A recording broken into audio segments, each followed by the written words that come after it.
Good morning. The time is 6:31 on December 16th. I'm Madison Pergram, and thank you for joining us on Mountain News this morning. So if you're waking up, no, it's not March, even though it feels like it. There's thunderstorms and lightning. Let's go to meteorologist Kelly McShane. Kelly, we're almost a little over a week from Christmas, and this is the weather, not snow, but this is the weather we're experiencing. Oh, I know. Like you said, it feels like March. We're waking up to thunder and lightning, but we are just seeing that heavy rainfall. It is certainly December. I know Christmas is almost here, but we are seeing that spring-like weather. Pinpoint Doppler showing a very active scene this morning. A very heavy rainfall, a little bit of thunder and lightning still, especially to the south, maybe into Harlan County right now. Visibility is reduced throughout the entire region. Be very careful. The roads are a mess this morning. We're seeing lots of rain, so the roads are wet, and we're seeing a lot of fog, and with that heavy rainfall, that reduces the visibility as well. So be very careful on the roads this morning. We're giving you a yellow card for both the morning and afternoon, because we're going to continue to see that heavy rainfall, not only right now, it's going to continue throughout the entire day. We'll continue to track that here in just a little bit. Madison.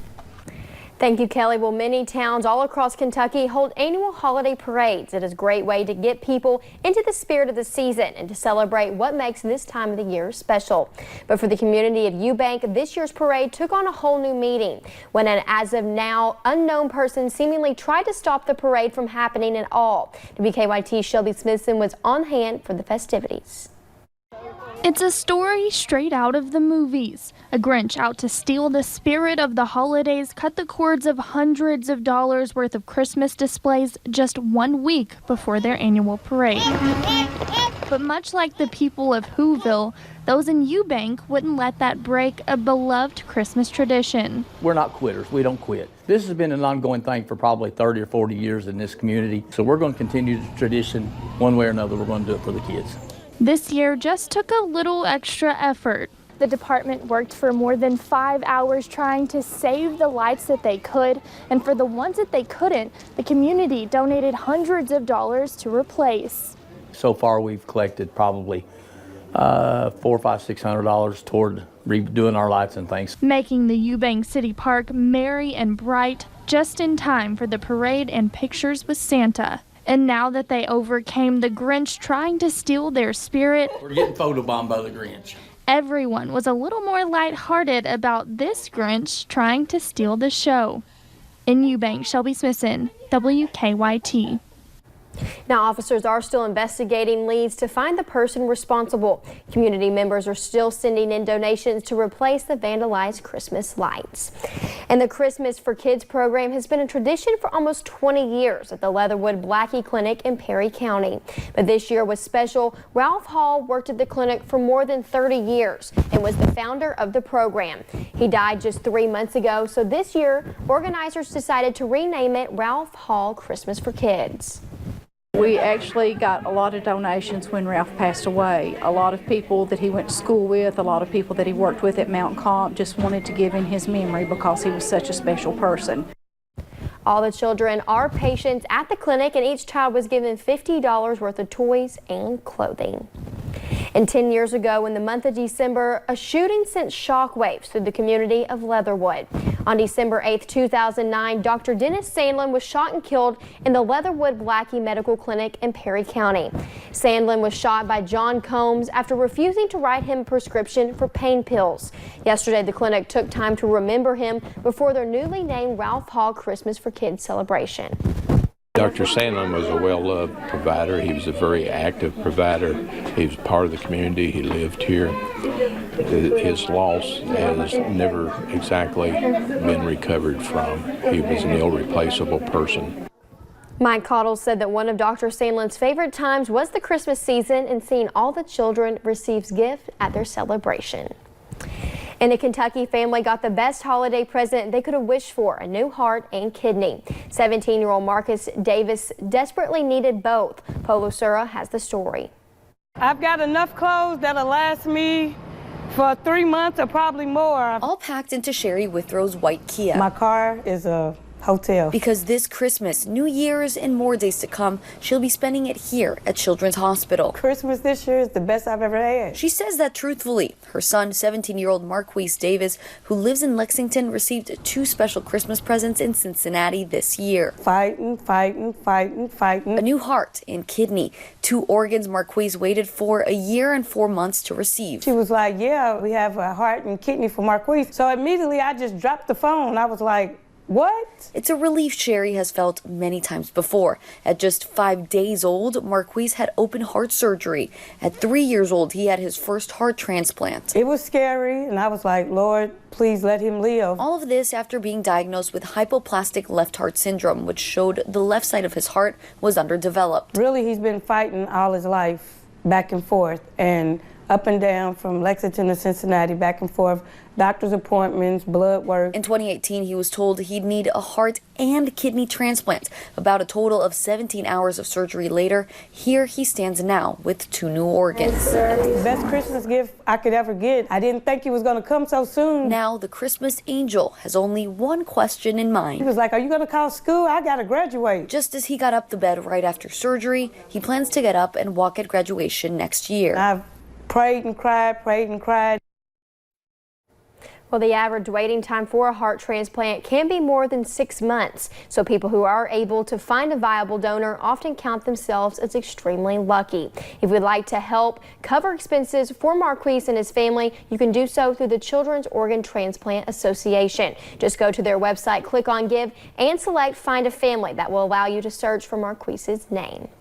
And Becky Raines was paralyzed 2 years ago in Henry County, and she says it was the gift of song that got her voice back. Raines and her husband were hit by a truck. He died, and she was left unable to swallow, stand, or speak. Her sister Sherry wrote a Christmas song just before she was hit and thought teaching Becky to sing it could help her regain her voice. It took months, but eventually it worked. It called Once Upon a Star. This year will be the first Christmas the two have not spent in the hospital in 3 years. So they will be celebrating this new gift of song for the first with their families at home. Being able to talk where people can understand me and to know what Christmas is about. People, you know, they get so commercialized with it, but knowing that it's, you know, God is here with us and he wants us to care about others, not being so selfish. Raines is making progress. Now she can sit up and hopes one day she will walk again. In a Louisville area, man killed in battle in World War II was missing in action for decades. And now 76 years later, his family finally got some closure as the veteran's remains were flown in for military burial. The family thought Jack Baines was buried at sea. That was until a few months ago. A recovery mission led by History Flight uncovered several sets of remains. Baines was identified using dental records, and the family is learning a whole lot more about him now and says he is their hero. It's brought us closer together because more stories are being told as pictures are looked at and stuff. But I feel like it's not just for us that he came home, it's for all the military, the veterans, the ones still serving action, those missing in actions, that they come in and are honored along with him. Baines was just 20 years old when he died, and he was one of 22 soldiers found in this recovery effort. His burial is scheduled for later today at Evergreen Cemetery in Louisville. And Governor Andy Beshear will sign a proclamation later today that will order the POWMIA flag to fly permanently at the state capitol. He announced the decision last night, saying, quote, "Every day we honor the sacrifices of Kentuckians and Americans who are still prisoners, missing or unaccounted for. To show our daily commitment to these heroes and their families, the POWMIA flag will be flown permanently at the Capitol. I will issue and sign an official proclamation to ensure it will fly every day I serve as governor."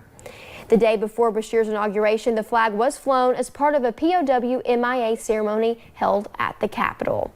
In a solemn labor of respect Saturday, volunteers laid wreaths at the headstones of those who laid down their life in service of our country. Scenes like this happen throughout the nation at 2,000 locations, and thanks to wreaths across America. But only at Arlington National Cemetery in Virginia is this tradition carried out in such a large and moving display. Some 250,000 wreaths were hauled in on 10 tractor trailers. Despite the rain, thousands of volunteers continued this simple gesture as part of the commitment to making sure we never forget.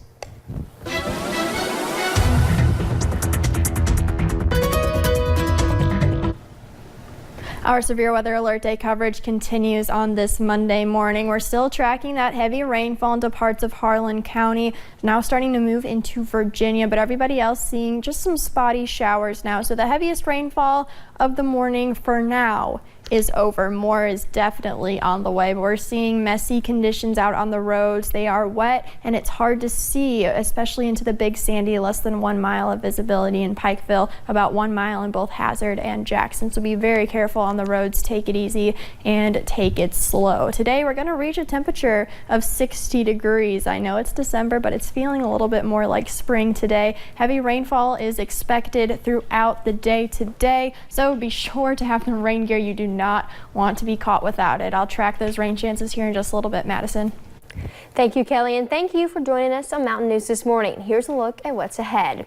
Turkish president threatened to close, quote, if necessary, 2 U.S. military bases in Turkey in response to recognizing the mass killings of Armenians from 1915 to 1923 as genocide.